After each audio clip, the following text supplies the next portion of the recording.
Les 4 et 5 mai a lieu le week-end africain de l'association Africagui à la salle des fêtes des Charrots de Chalon-sur-Saône. Au programme, danse et percussions d'Afrique de l'Ouest, des cours d'une durée de 3 heures pour débutants et avancés. Créé il y a 1 an par Basile Petisson, originaire de la Côte d'Ivoire, et Justine Manien, sa compagne, avec l'aide de sa mère comme trésorière, c'est dans un esprit familial qu'ils avancent. Ils constituent à eux 3 le bureau de l'association qui compte une 50aine d'adhérents. L'objectif, promouvoir le rayonnement de la culture ivoirienne en France, mais surtout créer un centre culturel et éducatif dans le village de Dalois en Côte d'Ivoire pour y enseigner la lecture et l'écriture et notamment l'apprentissage du français. Un projet qui tient à cœur à Basile, lui-même ne sachant pas lire et écrire. Pour tenter de récolter des fonds, ils font appel à des artistes reconnus dans le monde des percussions et danses africaines. Rencontre avec Evelyne Mambo, chanteuse et danseuse avec son groupe Africa Kaja et ancienne artiste du groupe Yelemba, longtemps considérée à travers le monde comme une des meilleures troupes de danse et de percussion traditionnelles d'Afrique de l'Ouest. Avec Thomas Guéhi, elle est invitée ce week-end à transmettre son expertise.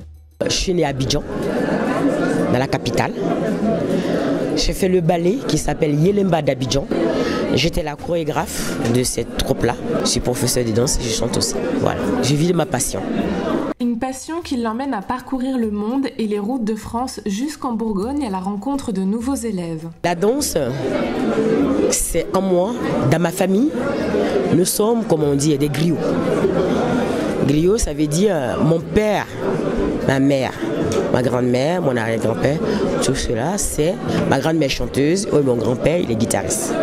Donc ça se transmet en génération, voilà.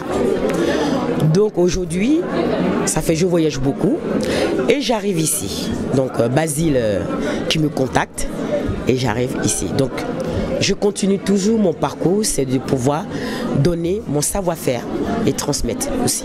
Une transmission qui passe par l'apprentissage des gestes, des rythmes ainsi que différentes chorégraphies comme le Mandjani qui provient de la culture mandingue regroupant un certain nombre de pays d'Afrique de l'Ouest, notamment comme le Sénégal, le Mali, le Congo, la Haute-Guinée et la Côte d'Ivoire. Le Mandjani c'est la danse de la récolte.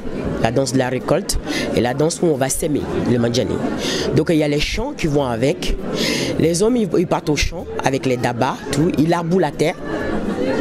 Donc il y a une motivation, on chante et on laboue en même temps. Et les femmes avec les pailles, tout ça, elles ensemble.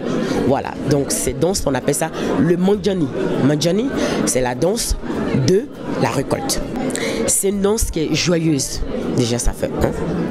On est content d'aller déjà aller récolter. Et les filles aujourd'hui, cet après-midi ce qu'on a fait, elles étaient contentes parce que c'était que dans le partage, dans le bonheur, dans l'amour et dans la chaleur. Libération d'émotions, très énergique, cette danse sollicite tout le corps. Parmi les instruments qui accompagnent figurent le djembé, le doun-doun et le balafon. Ces musiques racontent l'histoire du peuple. Pour sa première venue à Chalon, Evelyne Mambo n'est pas déçue de l'accueil chalonnais. Les gens ils sont très chaleureux. C'est une belle soirée, une très grande soirée. Il y avait une bonne pêche, il y avait une bonne énergie, il y avait un groupe pas possible. Elles se sont données à fond. C'était génial, c'était magique. Nous qui sommes là, on essaie de mettre beaucoup le côté tradition en avant. C'est la tradition qui fait tout, en fait. C'est la tradition qui nous donne de l'amour, c'est la tradition qui nous donne de la chaleur, c'est la tradition. On voit aujourd'hui, c'est des filles qui vont danser, mais qui ne vivent pas de la même tribu que nous. Mais elles sont contentes, quand elles sentent les vibrations des tambours, ça les fait du bien. Elles sont magiques. Et nous, on a besoin de ça, de faire ce partage, de faire voyager les gens. Un souhait donc pour tous que ces traditions perdurent et qu'elles avancent par des échanges entre les cultures d'Afrique de l'Ouest et chalonnaises. Langage émotionnel et universel, le voyage se conclut par le gala des élèves et un show de la compagnie Africagui présenté au public. Le nouveau spectacle de la troupe sera donné en novembre prochain.